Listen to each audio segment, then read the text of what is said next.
অভিজ্ঞতার কাছেই আটকে গেল হায়দ্রাবাদ, জানিয়ে দিলেন চেম্বাকাত। গত বুধবার ইন্ডিয়ান সুপার লিগের অ্যাওয়ে ম্যাচ খেলতে নেমেছিল হায়দ্রাবাদ এফসি, যেখানে তাদের লড়াই করতে হয়েছিল শক্তিশালী নর্থ ইস্ট ইউনাইটেডের বিপক্ষে। সম্পূর্ণ সময়ের শেষে 3 গোলের ব্যবধানে পাহাড়ের এই ফুটবল ক্লাবের কাছে পরাজিত হতে হয় আইএসএল জয়ী এই ফুটবল দলকে। এদিন নিজামের শহরের এই ফুটবল দলের হয়ে মনোজ মোহাম্মদ ব্যবধান কমাতে সক্ষম হলেও ম্যাচে ফিরে আসা আর সম্ভব হয়নি হায়দ্রাবাদ এফসির পক্ষে, যার ফলে 18 ম্যাচে 13 পয়েন্ট নিয়ে লিগ টেবিলের 12 নম্বরেই থাকতে হলো অ্যালেক্স সাজিদের।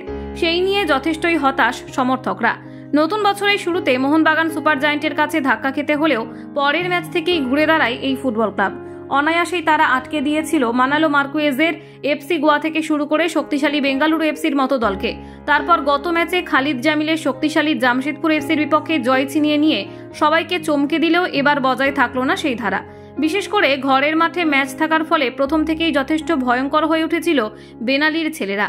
প্রথম থেকেই আলাদিন আজারাইদের ঘন ঘন আক্রমণ যথেষ্ট চাপে ফেলে দিয়েছিল প্রতিপক্ষ দলকে। তারপর সময় যত এগিয়েছে ততই ভয়ঙ্কর হয়ে উঠেছে এবারের ডুরান্ড কাপ জয়ীরা। শেষ পর্যন্ত আলাদিন বেমামারদের দাপটের সামনে কার্যত পরাজয় স্বীকার করতেই হয় এডমিলসন কোরিয়াদের। ম্যাচের দ্বিতীয়ার্ধে মনোজের গোলের পর থেকে হায়দ্রাবাদ সমর্থকরা আশার আলো দেখতে শুরু করেছিলেন, কিন্তু তাতেও তা বজায় থাকেনি। কিন্তু কোথায় ম্যাচ হারল হায়দ্রাবাদ? ম্যাচের শেষে সেই নিয়েই মুখ খোলেন অন্তর্বর্তীকালীন কোচ সামিল চেম্বাকাত।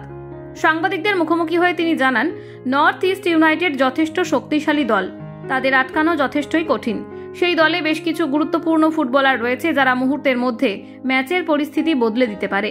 সেই সাথে তাদের কিছু আক্রমণাত্মক কৌশলও রয়েছে। তবে যাই হোক, পরবর্তী ম্যাচে আমরা এই অভিজ্ঞতা কাজে লাগাতে চাই। আরও বলেন, সবাই ভালো মতোই জানেন যখন একটি শক্তিশালী দলের সঙ্গে খেলতে হয় তখন বেশ কিছু অভিজ্ঞ ফুটবলারদের সাথেও খেলতে হয়। সেটা যথেষ্ট তফাৎ গড়ে দিতে পারে ম্যাচের মধ্যে। তবে আমি মনে করি আমাদের ছেলেরা লড়াই করেছে, নিজেদের সেরাটা উজাড় করে দেওয়ার চেষ্টা করেছে। কলকাতা 24/7.in।